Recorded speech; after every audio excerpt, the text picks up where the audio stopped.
menampung adik-adik jauh dari keluarga, mualaf, dididik dari mulai TK, SD sampai hari ini SMP.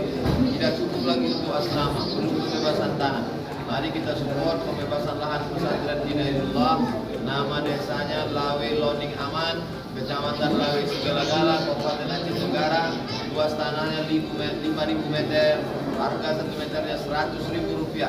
Mari kita donasi melalui nomor rekening, catat baik-baik, 105-442-5461. Sekali lagi, nomor rekening 105-442-5461 atas nama Pesantren Miftahul Jannah Hidayatullah, Bank Syariah Indonesia.